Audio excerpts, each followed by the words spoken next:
왜 나는 안 주는데? 큰 집 오빠들은 다 받았다며. 니는 딸아이가 요즘 세상에 아들, 딸 차별하는 게 어딨노? 집안에서 내려오는 종중 교약이 그렇단다. 어쩌겠노? 이건 아니지. 내가 가서 따질 거다. 어디 가서 따진단 말이고.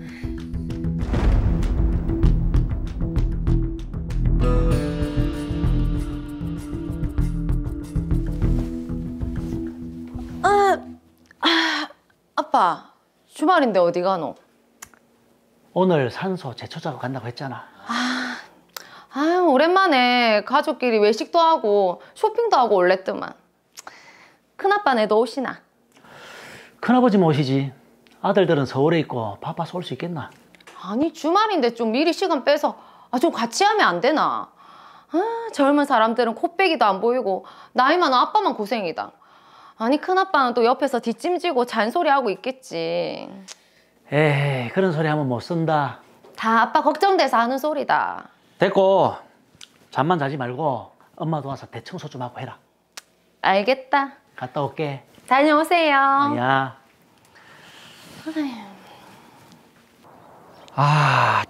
풀이 많이 자랐네. 오늘 아버님 어머님 묘하고 저 옆에 삼촌 묘하고 다 같이 하고 가자. 예. 근데 오늘 만수는 못 온다던가요? 몸이 좀 아픈갑더라. 그렇습니까? 참, 그리고 그 종중에서 그러던데 로이오구에 있는 선산이 국가에 수용되나 보더라. 그 보상금이 꽤 되나 본데. 그렇습니까? 그래서 종중에서 회원들에게 사람 수대로 나눠주나 보더라. 안 그래도 단톡에 올려놨더라고요. 아마 조만간 입금되지 싶더라. 어서 일하고 빨리 점심이나 먹으러 가자. 예, 알겠습니다.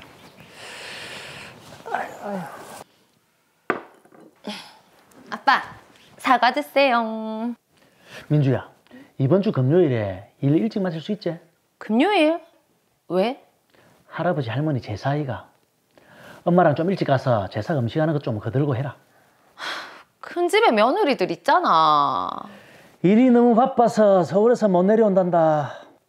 큰엄마랑 너엄마랑 둘이 해야 되니까 니도 좀 가서 도와주라. 아니 요즘 시대에 우리 집처럼 제사 음식 다 하는 집 없다. 조상을 잘 모셔야 집안이 잘 되는 법인기라. 그래도 따님이 착하시네요. 종중에서 돈 들어왔네. 형님, 방금 종중에서 보상금 나눈 돈 들어왔네요. 그래, 나도 들어왔더라. 우리 큰애하고 막내하고 다 들어왔는갑더라. 아들들도 다 들어왔나 보네요. 그래, 너희 집은 니만 들어오면 되는 거 아이가?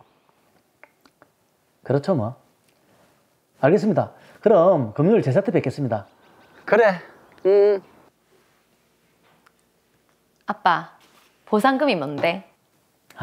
로이오구에 있는 선산이 종중재산인데 그게 이번에 국가에 수용돼서 보상금이 나왔다 안 하나. 그래서 종중 회원들한테 보상금을 나눠주는 거지. 아니 옆에서 들어보니까 큰 집 오빠들도 다 받은 것 같던데 내 거도 나왔나? 니 거는 안 나오지? 왜? 내 건 왜 안 나오는데? 니는 딸아이가 종중 회원도 아니고. 아니 난 김씨 아이가. 아니, 요즘 시대에 아들 딸 차별하는 게 어딨노? 그래요. 그렇기는 한데 종중 교약이 그런데 어쩌겠노? 큰 집 오빠들도 다 받았다며. 제초 작업도 안 와, 제사도 안 와. 집안 대소사는 아빠가 다 헌신하는데 이건 아니지. 그래, 아빠도 속상하다. 아빠, 요즘 시대가 변했다. 우리 가만히 있지 말고 가서 항의라도 하자. 참으세요. 무슨 일로 왔노? 작은아버님, 이번 보상금 분배가 조금 부당한 것 같습니다. 뭐가? 할아버지, 아니 요즘 세상에 남녀 차별하는 게 말이 됩니까? 아니 저는 딸이라고 우리 아빠만 주고 큰 집 오빠들은 집안 대소사도 잘 안 나오는데 아들이라고 나눠주고 너무 하시는 거 아닙니까? 어허이, 세상이 아무리 변했어도 그렇게 따지면 안 되는 기라. 우리 가문이 말이야, 고려시대 때부터 남자 후손들이 쭉 이어져 내려온 명문 가문인 기라. 종중의 회원은 남자만 되는 거고 그게 규약이다. 그러니까 여자에게는 종중 재산을 줄 수가 없다. 아니 요즘 시대에 너무 하시는 거예요. 어허이, 어른이 이야기하는데 규약대로 줬으니까 잔말 말고 돌아가거라. 민주야 가자. 아니 아빠. 아우 속상해요. 좀 아빠. 아무리 가문 규약이라고 해도 이건 아니지. 뭐 요즘 시대에 딸이라서 안 되고 뭐 여자라서 안 되고 남녀 차별하는 게 말이 되나? 내 이거 꼭 법적으로 따져볼 거다. 하지마 참아. 네 마음 아니까. 아니 뭘 참는데. 아 이게 뭐 아무리 가문 규약이고 오래전부터 내려오는 관습이라고는 하지만 이게 보는 딸 입장에서 저도 너무 공감이 돼가지고 너무 답답한데요. 저도 보니까 딸 김민주 씨 입장에서 얼마나 답답할지 너무 공감이 됩니다.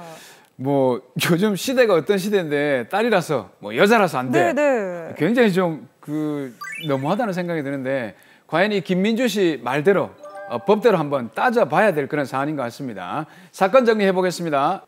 김성실 씨의 종중이 소유하고 있던 선산이 국가로부터 수용되면서 보상금을 받게 됐습니다. 종중은 국가로부터 받은 돈을 종중 회원들에게 나눠 주기로 결의했는데요. 그런데 문제는 김성실 씨의 종중은 남자들만 종중 회원으로 인정하고 있기 때문에 김성실 씨의 딸인 김민주 씨는 돈을 나눠 받지 못했다는 겁니다. 이에 김민주 씨는 종중 회장 할아버지를 찾아가 부당하다고 얘기했는데요. 하지만 종중 회장 할아버지는 종중 규약에 남자만 회원 자격을 가지며 여자는 회원이 될 수 없다. 그렇기 때문에 여자에게는 종중 재산을 줄 수 없다고 합니다. 요즘 시대에 여자라는 이유만으로 차별하는 것이 말이 되지 않는다는 민주 씨. 과연 법적으로 누구의 말이 맞을까요? 이건 뭐 옛말 정말 옛말 하면 끝도 없지만요. 뭐 여자는 출가 외인이다. 이것도 요즘은 참 부당한 소리잖아요. 그렇죠. 김희준 변호사님, 실제로 김민주 씨 사연처럼 이 종중재산 분할 두고 요즘 다툼이 좀 많을 것 같다는 생각이 듭니다. 네, 종중재산에 대해서는 다툼이 많습니다. 특히 드라마의 사례처럼 개발로 인해서 종중 소유의 부동산이 국가에 수용되어서 돈이 나오는 경우에는 그 돈의 분배를 가지고 다툼이 많습니다. 네, 실제로도 요즘 이런 다툼이 많다고 하니까 오늘 자세히 알아봐야 할 것 같습니다. 저희가 보니 드라마에서는 이제 할아버지가 종중의 규약이다 이런 말을 하셨죠. 그렇다면 종중의 규약, 종중규약 과연 법적인 효력이 있습니까? 네, 법적인 효력이 있습니다. 종중마다 자신들의 규약 또는 회칙을 가지고 있는데요. 법에 위반되지 않는 한 법적인 효력이 있습니다. 근데 이제 김성실 씨의 집안뿐만 아니라 많은 집안의 종중 규약을 보면은 남자만 회원으로 자격이 주어지는 경우가 많거든요. 그렇죠, 네. 근데 여자는 그렇다면 종중의 회원이 될 수가 없습니까? 됩니다. 종로의 종중은 성년인 남자들로만 구성된다는 것이 일반적인 인식이었습니다. 그래서 거의 모든 종중은 성년의 남자로 구성된다라는 규약을 두고 있었는데요. 대법원도 이런 통념을 관습법으로 인정하고 있었고 여성은 종중원이 될 수 없다는 입장을 견지하고 있었습니다. 그러나 2005년 7월 21일에 선고된 대법원 전원 합의체에 따르면 공동선조와 성과 본을 같이 하는 후손은 성별의 구별 없이 성년이 되면 당연히 그 구성원이 된다고 보는 것이 조리에 합당하다고 판결을 내렸는데요. 그동안 부정했던 성인 여성에 대한 종중원 자격을 인정한 겁니다. 대법원 전원합의체 판결 이후로는 여자도 종중의 구성원이 되고 따라서 당연히 딸도 아버지 쪽 종중뿐만 아니라 어머니 쪽 종중에서도 종중 재산을 분배하는 경우 사람 수대로 돈을 받을 수 있습니다. 네, 다행히 정말 대법원에서부터 거의 뭐 18년 전부터 이미 종중 자격을 여성에 대해서도 인정을 하고 있습니다. 그런데 종중 어르신들이 아마 좀 호락호락 하시지는 않을 것 같아요. 아무래도 뭐 고려시대부터 오래 그렇죠. 지켜온 관습이라고 하시니까 종중 입장에서 이걸 인정하는 것도 쉽지 않은 일 같습니다. 네, 그렇습니다. 아직도 많은 종중에서 여성을 종원으로 인정하지 않고 있는데요. 이런 종중들은 기존의 관습에 따르고 있는 것 같습니다. 하지만 엄연히 법적으로는 여성도 종원이고 종중 규약상의 종원의 권리와 의무를 가집니다. 그럼 지금 이 김민주 씨가 얘기하고 있는 대로 법대로 따지면 종중 재산 받을 수 있는 거죠? 네, 받을 수 있습니다. 종중을 아무리 설득해도 돈을 주지 않으면 종중을 상대로 소송을 해서 받으시면 됩니다. 네, 종중을 상대로 소송을 해서 받으면 된다고 하셨는데요. 그렇다면 이게 뭐 상속 재산 분할 이런 것처럼 상속해달라 이렇게 소송을 제기하면 될까요? 상속 재산 분할 소송과는 조금 결이 다릅니다. 상속 재산 분할 소송은 공동 상속인이 누구인지 특정된 상태에서 상속 재산을 어떻게 나눌지에 대한 소송인데요. 드라마 사례는 여성을 종중 회원으로 인정조차 하지 않고 종중 총회의 결의에 따라 종중 재산을 남성들에게만 분배한 것이어서요. 여성의 종중 회원 확인 소송과 종중 재산을 남성들에게만 분배한 총회의 결의 무효 확인 소송을 진행해야 합니다. 그리고 그 이후 종중 총회에 참석해서 여성들에게도 종중 재산을 분배하는 결의를 거치시고 돈을 받으시면 됩니다.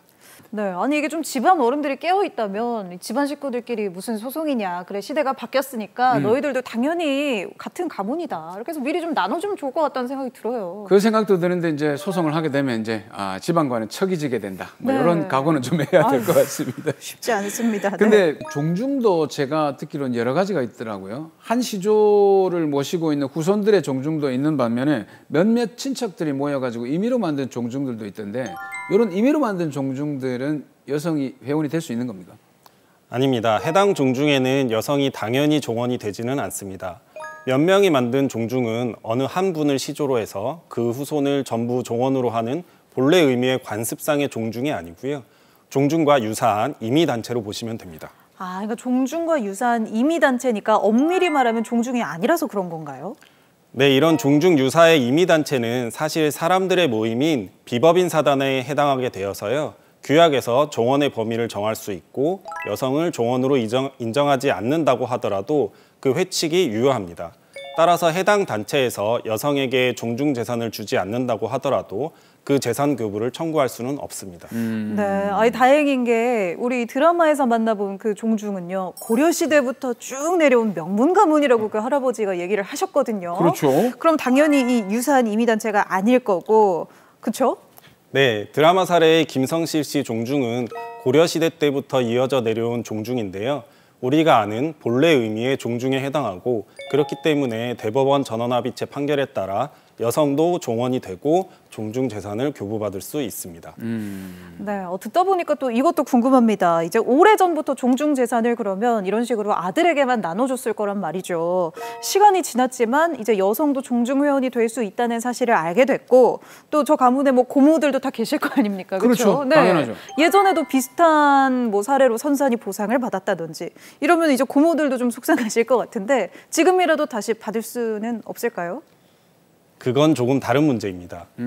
일단 여성들이 종중의 종원이 된다고 대법원 전원합의체 판결이 2005년 7월 21일에 선고됐는데요.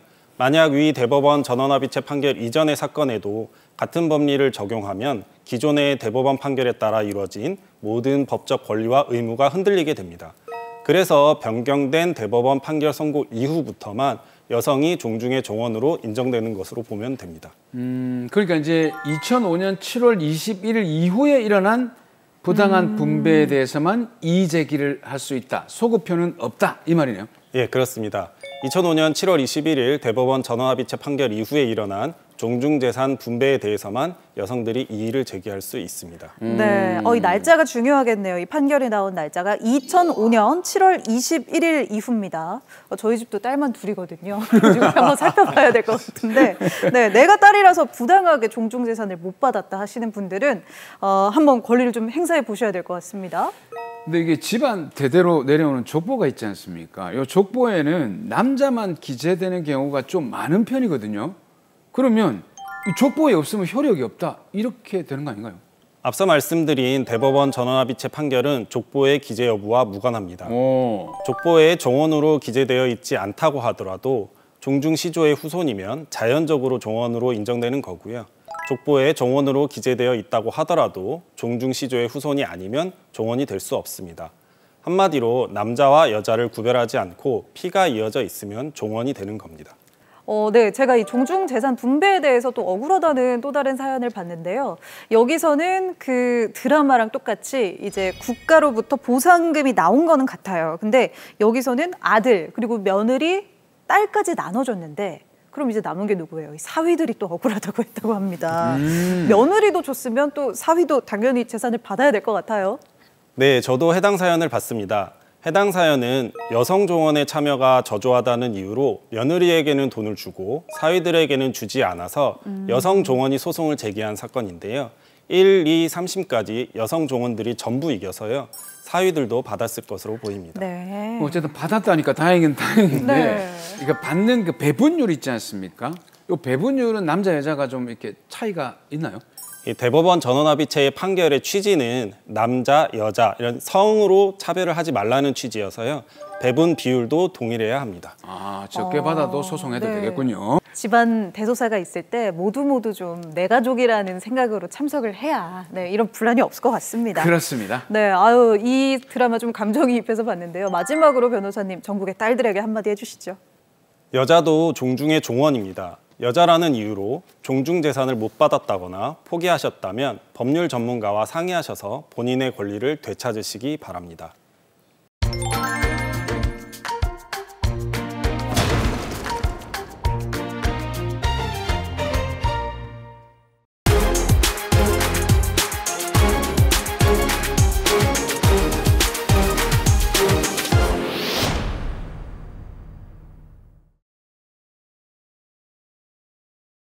여보, 오늘도 파이팅하고 이따 밤에 봅시다.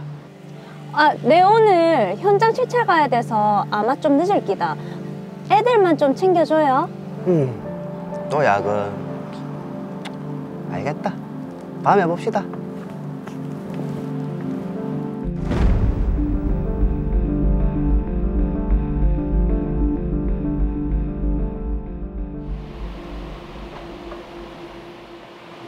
아이고, 엔진이 이상하면 정비소에 가면 되지. 꼭 이런 건 내를 시키더라. 아, 귀찮아. 이 뭐고? 아이고, 맨날 바쁘네 뭐네 하더만 타이어 바람 빠진 것도 모르고. 어디 펑크 난 거 아니겠지?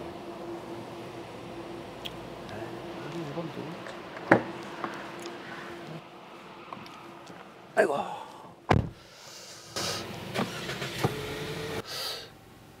시동 소리는 괜찮은데. 아, 저 타이어 저거 어디서 못에 찔리거나 하진 않았겠지. 한번 확인해 보자. 아, 여기서부터 또 불안해지죠? 네, 블랙박스는 불안합니다. 네. 어? 이거 무슨 장면이고 이거? 국장님, 저녁 잘 먹었어요. 정훈 씨가 늦게까지 일하는데 이 정도는 내가 해야지. 일? 아, 오늘 야근한다고 했죠. 그럼 우리가 야근하면서 늦게까지 이 동네 유해업소를 열심히 확인 중이잖아. 아, 옆 팀에 사회복지팀 김 과장님이 기획안 다시 올리라고. 아니 우리 정훈 씨가 기획안을 얼마나 잘 적는데 그걸 다시 쓰래. 아, 이 사람이야. 내가 얘기 다시 할 테니까 걱정하지 마. 국장님 사랑해요. 우리 그럼 시찰하러 갈까? 네. 아이고 참. 직장에 일을 하러 가지는 않고 참. 공무원이라는 사람이 직장 상사랑 바람을 펴. 근데 이 옆에 내 가만두나 봐라, 씨. 아우, 씨, 진짜. 당신 블랙박스 그거 뭔데? 블랙박스? 뭐 고급장 사랑해. 공무원이란 여자가 네 집 바람피나? 바람이라니. 그런 거 아니다. 당신이 잘못 들었겠지. 아니다. 잘못 들어. 아이 그럼 모텔은 왜 갔는데? 그러니까 그 모텔은 그 급하게 처리해야 될 업무가 있어가가 컴퓨터 쓰러 간 거다. 바람 절대 아니다. 와. 컴퓨터 쓰려고 모텔에 가. 그 말 지금 내보고 믿으라고? 믿기 싫으면 말아라. 나 혼나. 야, 적반하장입니다.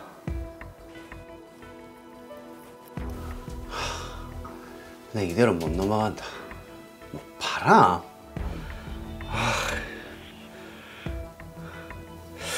이 공무원은 품위조항 이런 거 있다고 했지. 저는 그렇게 아내의 불륜에 대한 민원을 제기했고 직장 상사인 상간남에게 소송도 걸었습니다. 그런데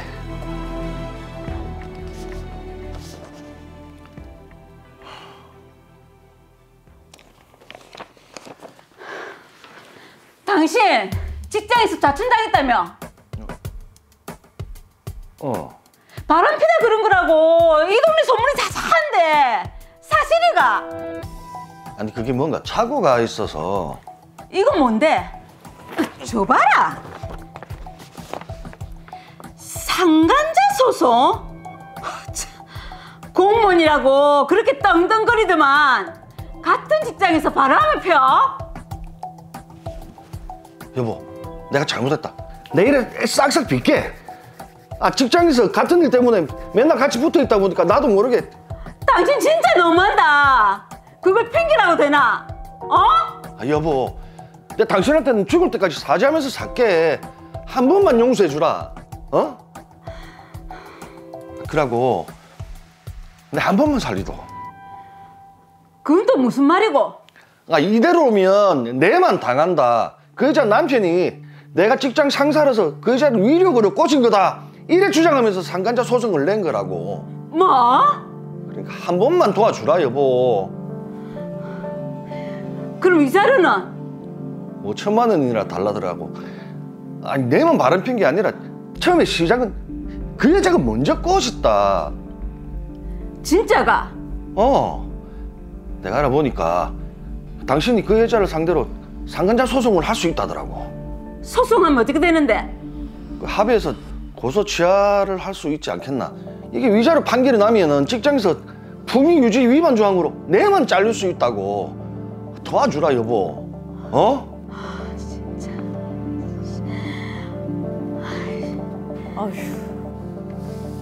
그래도 애들 아빠니 최악은 피해야겠다며 상간남의 아내는 결국 저희 아내 정원이에게 상간녀 소송을 제기했습니다. 저희는 과연 어떻게 해야 할까요?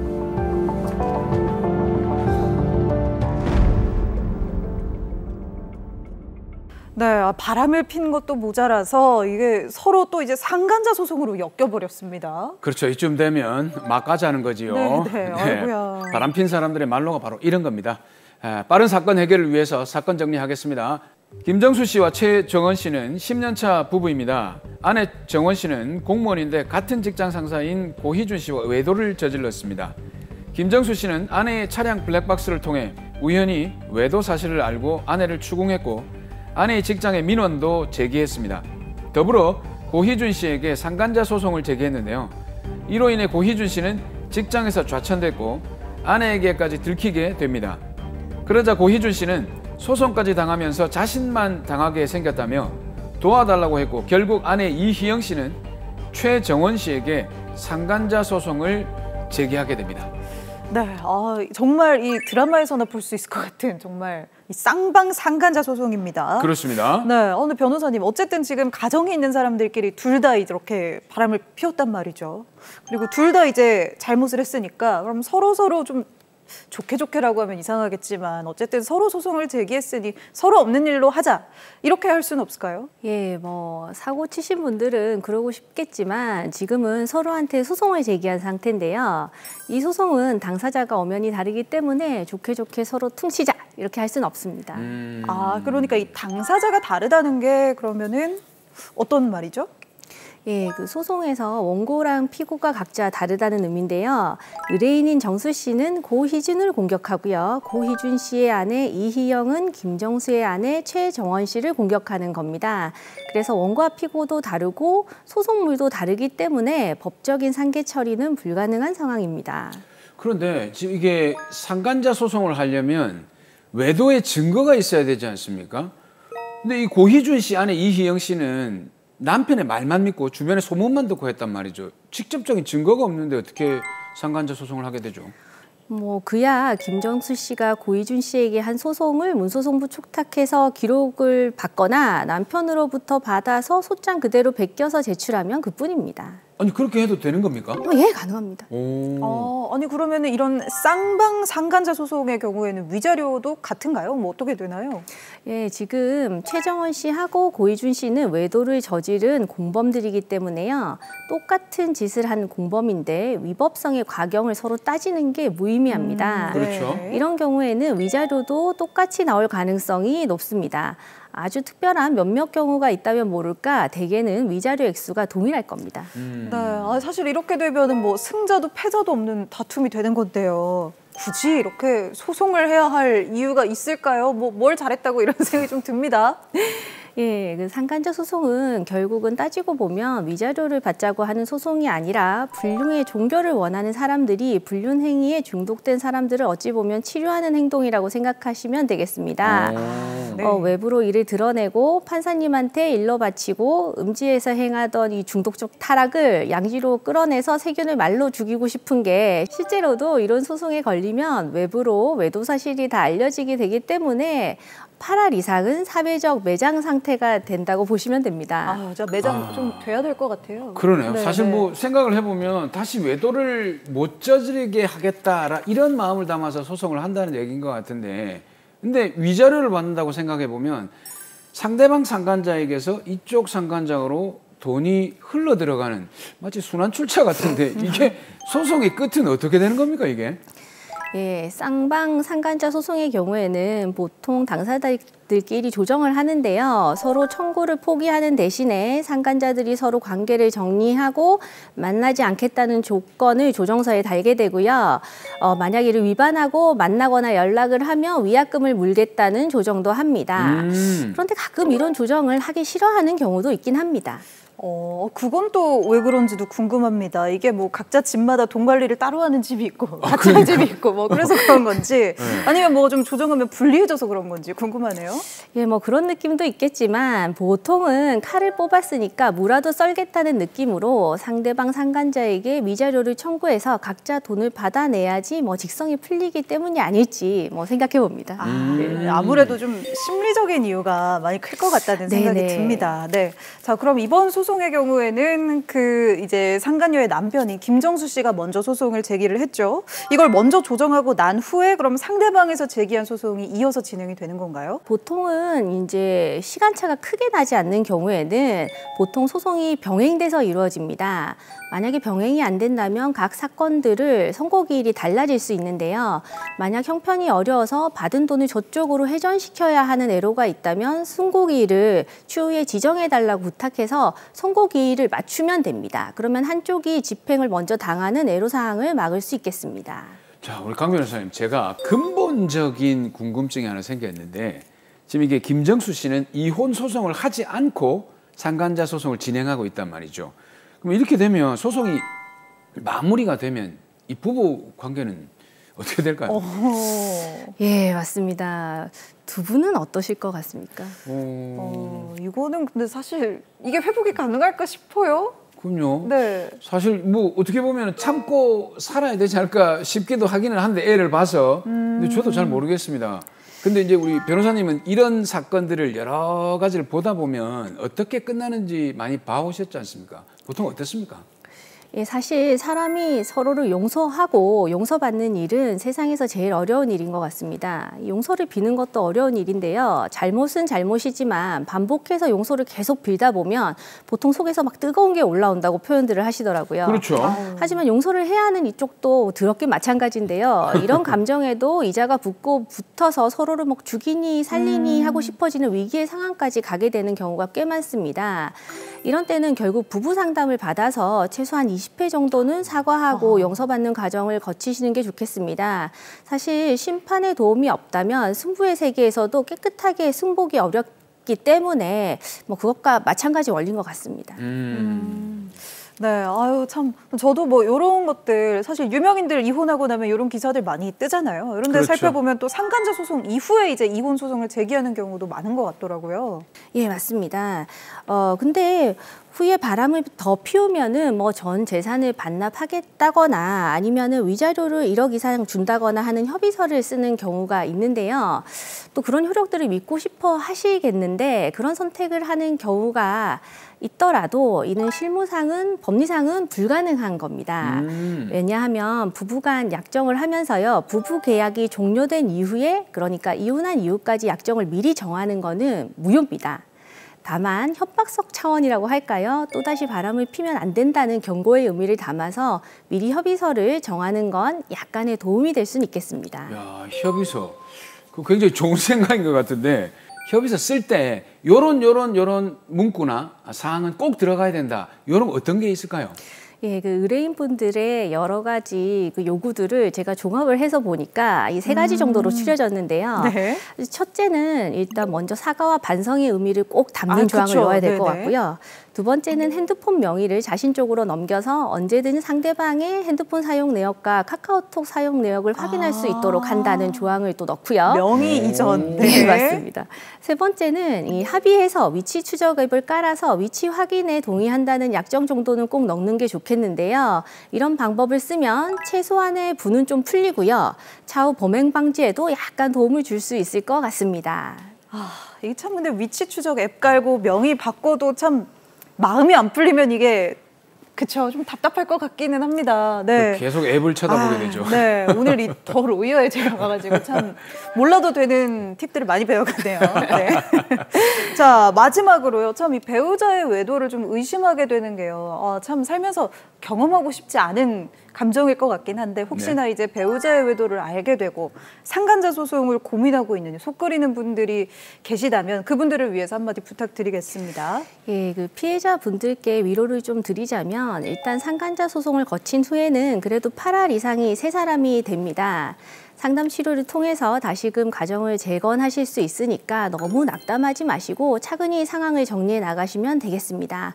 그리고 가해자분들에게 경고하자면 특히 지방에서 완전 범죄는 없습니다. 특히 부산 경남은 한 달이 건너면 다 알기 때문에 이 노는 곳이 딱 정해져 있습니다. 그렇죠. 네. 실제로 어떤 산부님이 사장님의 현장을 연속해서 10번 이상 잡아내는 것도 봤습니다. 무엇이든지 후회만 남기 때문에 시도조차 포기하시길 바랍니다.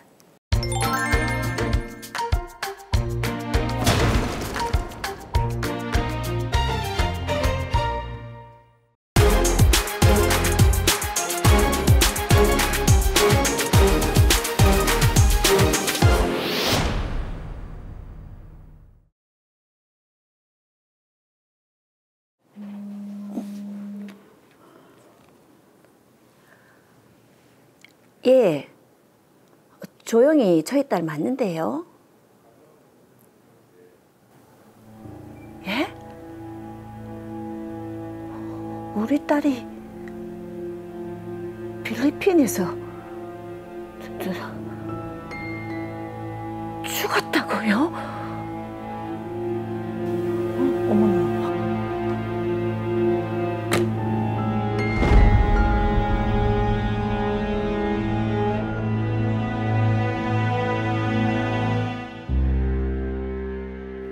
여행 동호 회원들과 함께 3박 5일로 해외여행을 떠났던 딸. 그런데 여행 3일 만에 함께 떠난 동호 회원들과 물놀이를 하다 익사사고를 당해 목숨을 잃었습니다. 경황 없이 딸의 장례를 치른 후 저는 로이어 여행사에 책임을 물었습니다. 우리 딸이랑 최재순 씨 사망사고에 대한 책임 어떻게 지실 건데요? 저희가 책임져야 할 사안은 아닌 것 같습니다. 뭐라고요? 그쪽 여행사에서 기획한 여행 상품으로 여행을 갔다가 목숨을 잃었는데 책임을 안 지겠다고요? 사망사고에 대한 손해배상은 당연한 거 아닙니까?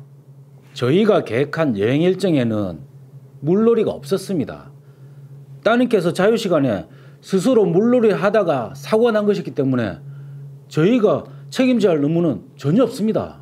뭐라고요?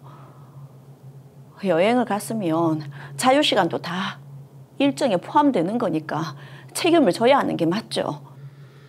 현지에서 가이드가 물놀이 장소가 위험하다고 권고를 했습니다. 그러니까 저희는 해야 할 일을 다 한 거죠.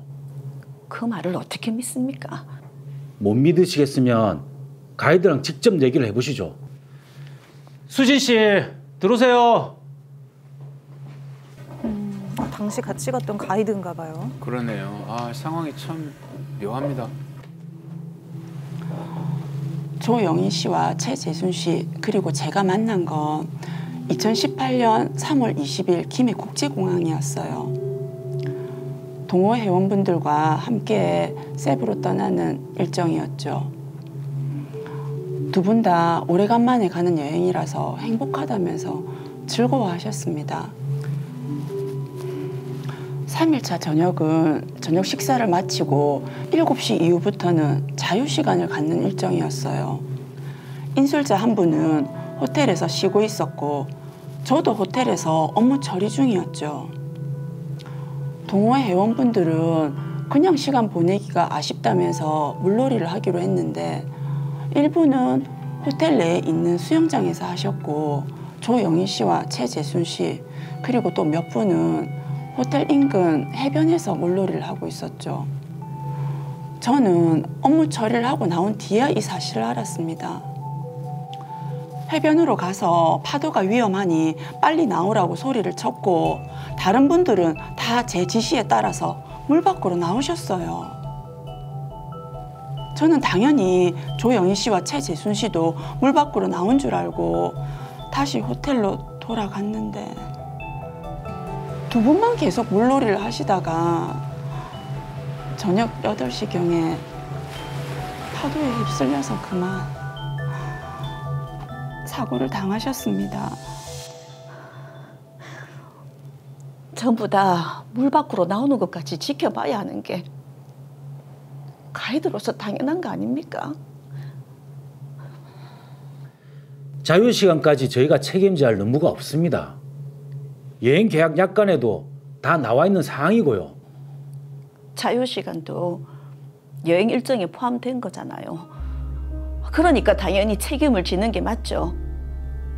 사망사고에 대한 손해배상 해주세요. 저희는 해드릴 의무 없습니다. 그래요? 그럼 법적 책임을 묻는 수밖에 없겠네요. 법정에서 봅시다.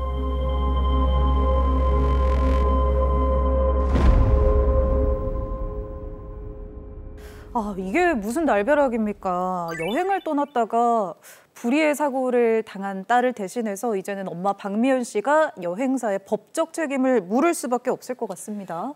네, 엄마로서는 또 당연히 또 그렇게 해야 네, 되겠죠. 네. 예, 어쨌든 빠른 해결을 위해서 사건 정리해 보겠습니다. 조영희 씨, 최재순 씨는 여행 동호 회원들과 함께 3박 5일 일정으로 여행사 패키지 상품을 계약해 여행을 떠났는데요. 여행 3일차 저녁, 조영희, 최재순 씨는 자유시간을 그냥 보내는 게 아쉬워 호텔 인근 해변에서 같이 온 여행객 몇몇과 함께 물놀이를 했습니다. 인솔자 오수진 씨는 업무를 마무리하고 나왔다가 이 모습을 우연히 목격했죠. 물놀이 중인 사람들에게 바닷가는 위험하니 빨리 나오라고 했고 여행자들 중 일부가 나오는 것을 보고 다른 여행자들도 나온 것이라 생각하고 자리를 떠났는데요. 하지만 인솔자의 말에 따르지 않고 계속 물놀이를 하던 조영희, 최재순 씨는 저녁 8시경 파도에 휩쓸려 익사하는 사고를 당하게 됩니다. 한순간에 가족을 잃게 된 유족들은 장례 후 여행사와 인솔자들을 상대로 사망사고에 따른 손해배상을 요구했는데요. 여행사 측에서는 해당 물놀이가 여행 일정에 없었던 사고였다며 유족들의 요구를 거부하고 있는 상황입니다. 네, 사건 정리 들었습니다. 엄마 박미연 씨의 말대로요. 여행 중에 일정에 이제 포함된 자유시간에 대한 책임 소재가 아무래도 이 법적인 쟁점이 좀 중요해질 것 같습니다. 네, 그렇습니다. 로여 여행사에게 사망자에 대한 법적 책임을 묻기 위해서는 여행사의 인솔자였던 오수진 씨와 다른 인솔자가 안전배려 의무를 위반했는지 여부가 중요한 쟁점이 될 것으로 보여집니다. 우선 안전배려 의무는 보통 우리가 패키지 여행 상품이라고 부르기도 하는데요. 여행사에서 일괄적으로 기획하여 제공하는 여행 상품에서 여행업자에게 부과되는 의무라고 볼 수 있습니다. 드라마 사례에서도 바로 기획 여행 상품 중에 사고가 발생해서 안타깝게도 여행자가 사망하는 일이 발생하였다는 점에서 안전배려 의무 위반을 이유로 여행업자에게 손해배상 책임을 물을 수 있는지 여부를 따져보아야 할 것으로 판단됩니다. 네, 그럼 안전배려 의무, 이 안전배려 의무를 제대로 잘 이행을 했는지 하나씩 따져봐야겠네요. 네, 맞습니다. 먼저 여행 계약상의 채무와 관련되어 있는지 여부를 먼저 따져봐야 할 것으로 보여집니다. 자, 잠깐만요. 변호사님, 이 지금 여행 계약인데 채무 관련이라는 말은 채무는 빚이잖아요. 언뜻 이해가 잘 안 가네요. 보통 그렇게 생각할 수 있겠죠. 예. 채무라고 하면 보통 금전과 연관지어 생각하기 때문에 그렇게 생각할 수 있는데요. 그렇죠. 여기서 제가 얘기 드린 그 채무의 이행은 여행사가 여행 계획상 가진 주된 채무, 그러니까 여행 일정표에 기재된 관광지 방문이나 이런 것들이 되겠죠. 이걸 제대로 다 이행해야 한다는 것입니다. 그런데 지금 드라마의 경우에는 여행 일정표 상에는 자유시간으로 기재되어 있던 부분이기 때문에 여행사가 채무 이행 의무를 가진다고 보기는 어려울 것으로 보여집니다. 어느 정도는 좀 이 자유시간이라도 일정 안에 있는 부분이기 때문에 책임을 져야 하는 거 아닐까요? 네, 그렇게 생각하실 수 있습니다. 하지만 계약 관계상으로는 그렇지 않습니다. 제가 예를 들어 보자면 만약 어린이가 여행 일정이 종료된 자유시간에 계획 일정표에는 포함되지 않은 호텔이나 리조트 내에 있는 그런 수영장에서 수영을 하는 경우가 있을 수 있겠죠. 네. 그런데 이 부분은 여행사의 여행 일정표에는 없었던 부분이고 여행사와 호텔 사이에 수영장 이용과 관련된 그런 계약 관계는 존재하지 않았습니다. 그러니까 여행 비용에 이제 포함되지 않았던 그런 부분이기 때문에 뭐 따로 비용을 지불하고 수영을 했던 거잖아요. 네, 맞습니다. 그러면 이와 같은 그런 안전 배려 의무는 여행사가 아닌 호텔이 부담하게 됩니다. 따라서 여행의 주체자인 여행사는 자유시간에 대한 그런 안전 배려 의무는 갖지 않게 된다고 보아야 합니다. 이렇게 들어보면 참 이 유족 입장에서 엄마인 박미연 씨 입장에서 너무 안타까운 이야기입니다. 그렇죠. 네. 또 다른 안전 배려 의무 조건은 혹시 없는지요? 네, 있습니다. 바로 위험 예견 가능성인데요. 객관적으로 예견할 수 있는 위험에 해당되어야 한다는 것입니다. 따라서 피해자의 과실로 사고가 발생하는 그 경우라고 하더라도 여행사가 그러한 사고를 예견했거나 예견할 수 있었다면 배려 차원에서 그에 대한 경고나 주의 등을 사전에 취할 의무는 인정될 수 있습니다. 근데 이 사건에서 그런 의무가 있었을 것도 같은데요. 네, 이 사건에서 그렇죠? 예. 네, 어떤지 궁금하네요. 예, 이 사건 사고에 있어서도 만약 조형이 최재순 등 다른 여행자들이 저녁 식사 중 대화를 나누면서 야간에 호텔 인근 해변에서 물놀이를 하자는 등을 말을 했고 인솔자인 오수진 씨가 이 같은 내용을 사전에 들어서 알게 됐다면 야간 해변 물놀이는 위험하므로 해서는 안 된다는 주의나 경고 등을 해야 할 의무는 인정될 것입니다. 근데 지금 그 가이드라고 했죠. 네네. 오수진 씨가 사전에 그런 얘기를 들은 적이 없고 그냥 나갔다가 우연히 목격을 했거든요. 네네. 이럴 경우 어떻게 됩니까? 예, 그와 같이 우연히 목격을 했다고 하더라도 위험하니 해변에서 나오라라는 주의나 경고 조치는 반드시 취해야 하겠죠. 그렇죠. 예. 그리고 오수진 씨는 실제 그러한 조치를 취했다고 진술하기도 했습니다. 네. 예. 네, 이렇게 들으면 사실 여행사의 입장도 이해는 가는데요. 그렇죠. 또 유족 입장에서는 오수진 씨가 주의를 주긴 줬지만 나오는 것까지 끝까지 좀 봐줬으면 어땠을까 이런 마음이 당연히 들 것 같거든요. 당연히 들죠. 네, 어쨌든 이 부분에서도 책임을 다하지 않았지 않느냐 이렇게 물을 수도 있지 않을까요? 네, 그렇게 보실 수도 있습니다. 하지만 망인들은 야간 해변 물놀이의 위험성을 충분히 인식할 수 있는 성년자들이었습니다. 때문에 설령 인솔자가 우연이라도 망인들의 야간 해변 물놀이를 목격하고 위험성을 고지할 의무가 있었다고 하더라도 물놀이를 그만하고 나오라고 경고의 말을 건넨 것만으로도 충분한 조치를 취했다고 볼 수도 있습니다. 이에 더 나아가서 인솔자에 대해서 강제로 망인들을 해변에서 끌어낸다거나 끝까지 나올 걸까지 확인하지 않은 것에 대해서까지 그 책임을 인솔자에게 묻는 것은 그 여행사나 또는 인솔자에게 합리적인 범위를 초과해서 너무나 지나치게 과도한 책임을 묻는 것이 아닌가 그렇게 생각이 됩니다. 네, 알겠습니다. 그러면 사실 여행 일정 중에 시작하기 전에 이제 자유 시간에는 이런 사고가 일어나면 위험합니다. 특히 이 해변은 뭐 절대 들어가지 마십시오. 절대 주의하십시오. 저희가 책임지지 않습니다. 이렇게 좀 미리 위험성을 알려줬다면 어땠을까 싶기도 합니다. 그러네요. 네. 맞습니다. 그 위험성을 알려줬다면 더 좋았을 수도 있다고 생각도 듭니다. 네. 하지만 일반적으로 야간에 해변에서 물놀이를 할 경우에 생명이나 신체에 대한 위험 노출 확률은 당연히 높아질 수밖에 없습니다. 네네. 망인들은 20대 후반으로 음주를 하지 않았고 사리분별을 할 수 있는 성년자들이었거든요. 그런데도 해변에서 야간에 물놀이를 한 것은 본인이 어느 정도는 스스로 그 위험을 감수하고 했던 자초된 그런 위험적인 행동이라고 보아야 할 것으로 보여집니다. 야, 그렇게 되면 이제 유족 측에서 손해배상 청구 소송을 하더라도 패소할 가능성이 많겠네요. 네. 안타깝지만 그럴 것으로 예상이 됩니다. 드라마 속 사고의 경우 로이어 여행사를 비롯한 인솔자들이 객관적으로 예견할 수 있는 위험에 해당된다고 보기 어려울 것 같고요. 특별한 사정이 없는 한 여행의 주최자인 로이어 여행사는 사전에 여행자들이 망인들에게 야간 해변 물놀이의 위험성을 경고할 의무를 부담하지 않는다고 보아야 합니다. 참 이게 엄마 박미연 씨 입장에서는 굉장히 좀 안타까운 네, 그런 네. 사연이네요. 근데 보통 이렇게 여행사와 개인 간의 분쟁을 보면 그 큰 회사와 개인이니까 다윗과 골리앗의 싸움 이렇게 비견되지 않을까요? 그러게요. 그렇죠. 근데 또 이게 다윗이 또 이겼으니까 이 역사에 또 오래 남는 것만큼 또 그럼 이길 수 있나요? 그렇죠. 이 사례랑 다르게 또 안전배려 의무가 인정된 경우도 분명히 있을 것 같은데요. 그러네요. 변호사님 어떤지 궁금합니다. 네, 당연히 있습니다. 태국 파타야 여행지에서 실제 있었던 사건인데요.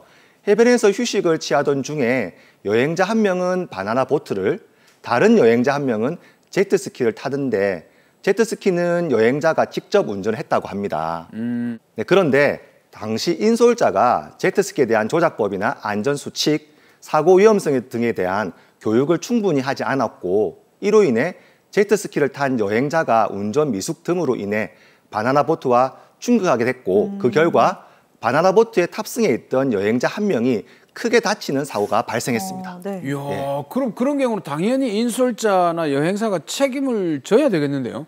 네, 맞습니다. 결국 대법원까지 갔던 사건인데요. 이 사례는 우리 드라마 사례와는 달리 여행사에서 미리 계획한 여행 일정표에 포함되어 있었던 일정이었으며 대법원은 여행사와 인솔자가 조작법이나 안전수칙 등에 대한 교육 등을 충분히 이행해야 할 주의 의무가 있음에도 불구하고 이를 제대로 지키지 않고 합리적인 조치도 취하지 않았다고 봐서 안전배려 의무 위반에 따른 손해배상 책임을 부담해야 한다라고 판단했습니다. 네, 잘 들어봤습니다. 요즘 사실 해외여행 특히나 많이들 가시죠. 또 그렇죠. 여행사 통해서 예약해놓고 기다리는 분들이라면 꼭 한번 챙겨봐야 할 부분인 것 같습니다. 마지막으로 여행사 이용해서 해외여행 떠나려고 계획 중인 분들 위해서 한마디 좀 부탁드릴게요. 네. 요즘 코로나로 인한 여행 제한이 거의 해제되면서 국외 여행지로 여행을 떠나는 여행자들이 점점 늘어나고 있습니다. 특히 베트남, 필리핀 등 물놀이와 레저를 즐기기 위해 휴양지로 여행을 가는 여행자들이 더욱더 늘어날 것으로 예상되는데요. 특히 위 여행지들은 대부분 기획여행 또는 패키지 여행으로 가는 경우가 상당수이므로 반드시 여행 일정표에 따라 인솔자의 안내를 받아 계획된 일정대로 안전하게 여행에 참가해야지 별도의 일탈적인 행동을 해서는 절대 안 됩니다. 그리고 이러한 행동에 대해서는 본인 스스로가 책임져야 한다는 점 반드시 명심하시기 바랍니다.